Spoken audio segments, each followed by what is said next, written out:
é propriedade das freiras russas. Na cripta encontra-se sepultada a Grã-Duquesa Elizabeth Fyodorovna, irmã da imperatriz Alexandra, morta na Sibéria em 1918 pelos bolcheviques. N. Do M3 A atual igreja, uma das mais belas de Jerusalém, foi construída no princípio do século XX. É chamada Igreja das Nações porque os fundos para sua construção foram doados por 16 países. Em cada uma das cúpulas pode admirar-se o escudo, em mosaico de cada uma das 16 nações. Em frente ao altar pude observar os restos daquilo que a tradição cristã considera como uma das rochas da agonia de Jesus de Nazaré. A verdade é que a basílica e o bloco de pedra em questão se encontram praticamente no fundo do Vale de Cédron, e a referida oração do horto teve lugar numa cota superior, e um pouco mais a norte, da encosta ocidental do Monte das Oliveiras. N. Do M. As tradições judaico-cristãs asseguram que este estreito Vale do Cédron ser o cenário do juízo final.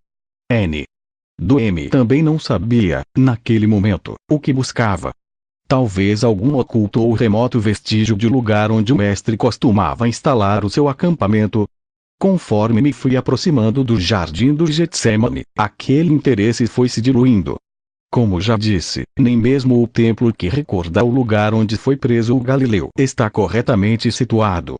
Durante alguns minutos, fui pela estrada estreita que sobe em direção ao topo e vai dar à Mesquita da Ascensão. E, tomando como referência a porta dourada do muro oriental do templo, agora fechada até o fim dos tempos, virei à esquerda, saindo da calçada. Se não estava enganado, não muito longe dali vivera os intensos momentos da oração do horto, do suor de sangue ou hematidrose de Jesus, e, numa cota inferior, no velho e desaparecido caminho, presenciara a chegada das tropas romanas e levitas e a acidentada prisão do mestre. Não tardei muito a desistir. Depois de uma curta incursão num pequeno campo onde cresciam oliveiras novas, uma série de quintas modernas impediu-me a passagem. Tudo tinha sido engolido pelo progresso. Mais uma vez, perdido no meu próprio presente, lamentei que os seres humanos não tenham sabido ou querido respeitar um lugar tão íntimo e sagrado como aquele. Sei que é um sonho impossível, mas não teria sido mais emotivo e autêntico conservar, tal como eram, os lugares onde viveu Cristo, sem igrejas nem santuários. Depois destas vivências decepcionantes, compreendo melhor os seguidores do Rabi da Galileia, que preferem manter a sua lembrança afastando-se dos tradicionais lugares santos e procurando os lugares, montanhas, desertos, praias da Galileia ou campos, que continuam virgens e sem qualquer transformação. Pouco faltou para que, ao descer em direção à movimentada estrada de Deresh Jericho, a que passa à frente da igreja de Getsemane, continuasse no meu caminho à procura de um táxi que me levasse ao hotel. Mas, algo inexplicável, essa espécie de força interior que me acompanha desde então, me obrigou a parar diante da porta do Holy Place, o jardim onde se conservavam e cuidam 8 veneráveis oliveiras que, segundo a tradição, foram as mesmas que abrigaram o mestre. Depois de me livrar dos inevitáveis vendedores ambulantes e dos árabes que se empenhavam em montar os turistas nos seus camelos, entrei no silencioso e sossegado recinto. Começava a chover e a maioria dos poucos visitantes precipitava-se para a saída. Ao ver as velhas oliveiras enroscadas, senti um estremecimento. Alguns daqueles vetustos e grossos exemplares eram, de fato, idênticos aos que cresciam na propriedade de Simão, o leproso. Agarrado à cerca de ferro que os separa e protege do público e absorto na contemplação daquelas possíveis testemunhas mudas da passagem de Jesus de Nazaré durante as suas caminhadas pelas encostas do Monte das Oliveiras, não me percebi da forte chuva que me encharcava. Até que, providencialmente, quase como uma aparição, vi surgir debaixo de uma das frondosas oliveiras, uma personagem pequenina que, rapidamente, se colocou diante de mim. Com um sorriso luminoso, o franciscano fez-me cair na realidade, recordando-me que estava a chover. E, sem mais cerimônias, fez-me atravessar a grade, conduzindo-me para junto da gigantesca árvore de onde eu vira sair uns segundos antes. Era o padre José Montalverne, por acaso jardineiro excelente e uma das autoridades mundiais no tema das velhas oliveiras do Getsemane. Sob as brilhantes folhas verde-brancas do improvisado guarda-chuva estabeleceu-se entre nós uma viva corrente de simpatia mútua. Quando lhe perguntei qual a antiguidade real daqueles 8 exemplares, o religioso sorriu maliciosamente, como se aquela pergunta fosse habitual entre os peregrinos que as visitam diariamente.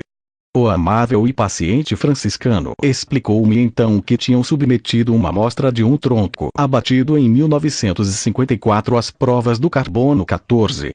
Pois bem, segundo as tabelas de Niebuhr, aquela madeira remontava a 200 anos antes de Cristo. Quando retorqui que os romanos tinham mandado cortar todas as árvores que rodeavam Jerusalém, Montalverne, sem se alterar, aconselhou-me que, se eu desejasse mais informações sobre as oliveiras, não hesitasse em consultar o professor Shimon Lavey, diretor do Vulcan Agriculture Center, em Bet Dagan. Lavey considerado o maior especialista do mundo em oliveiras. E, segundo este cientista, qualquer oliveira de Israel que tenha uma base de 6 metros de circunferência, tem, pelo menos, 2.000 anos. O franciscano indicou-me então o enrugado e tortuoso tronco da árvore que nos resguardava da chuva, acrescentando: "E esta, meu querido amigo, tem 11 metros e 80 centímetros. A verdade é que eu não precisava de tantas explicações. Mas foram bem recebidas. Saltava à vista que algumas das veneradas oliveiras do Horto do Getsemane tinham 2.000 anos ou mais. E, movido por um íntimo desejo, peguei com os meus dedos num dos ramos e aproximei-o dos lábios. O bom franciscano, talvez comovido por aquele beijo espontâneo, apressou-se então a cortar um raminho com folhas, e me deu. Eu sabia que aquilo era proibido. Uma das justificações para a existência da cerca metálica que rodeia as 8 oliveiras precisamente esta: evitar que o excessivo entusiasmo dos peregrinos destrua as árvores. E agradecer repetidamente a sua generosidade. Hoje, as compridas, ainda verdes e queridas folhas são a única lembrança física da minha passagem por Israel 3. Para muitos historiadores, este ponto não está completamente claro. Flávio Jósefo escreveu que Tito mandou cortar todas as árvores existentes à volta da cidade santa. Isto aconteceu no ano 70.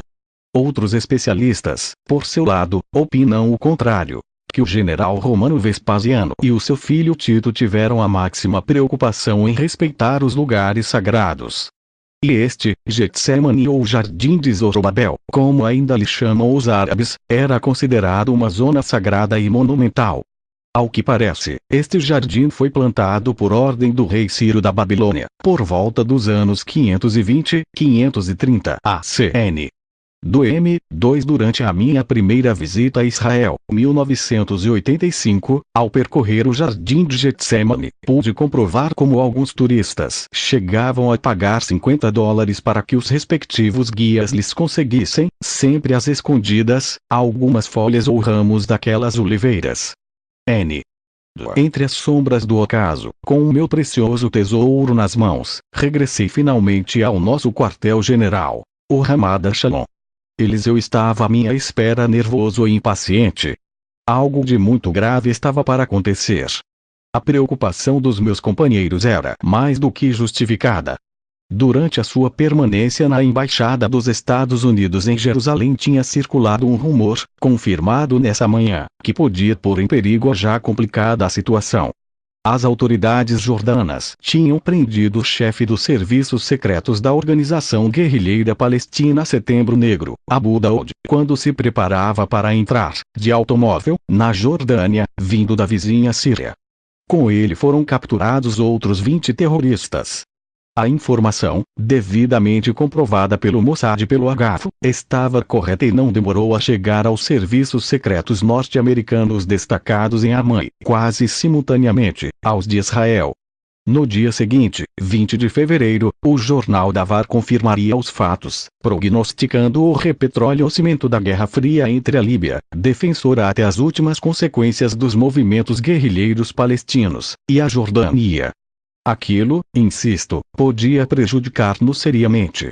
Era por todos sabido que quando o Mossad Lemodin Vetafkedim Mujahideen, o célebre Instituto de Informações e Operações Especiais ou Mossad, ou o exército israelita, dava um golpe na resistência palestina, esta respondia com tanta violência como rapidez, escolhendo, às vezes de maneira suicida, os objetivos mais à mão.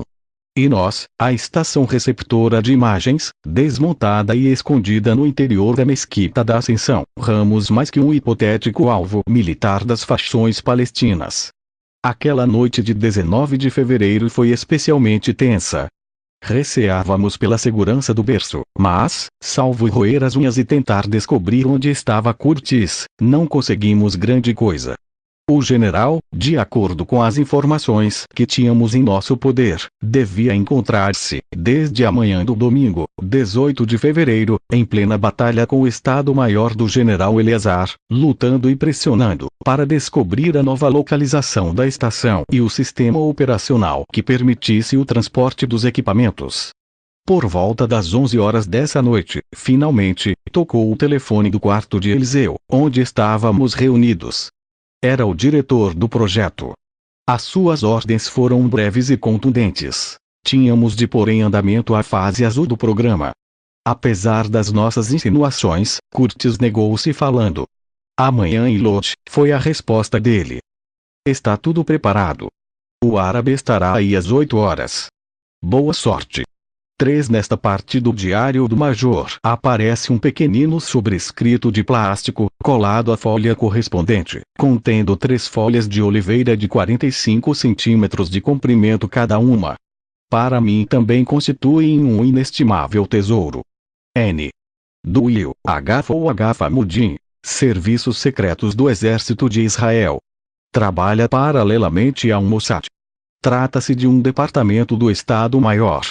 Entre as suas múltiplas funções especiais figuram a estruturação das avaliações na política de segurança nacional, sempre baseadas em informações secretas, a obtenção de informação de caráter militar nos países vizinhos, muito em especial nos árabes, desenvolvimento de metodologias e tecnologias especiais para o trabalho dos serviços secretos, cartografia militar, censura e segurança militares, e a supervisão da missão dos adidos militares israelitas no estrangeiro.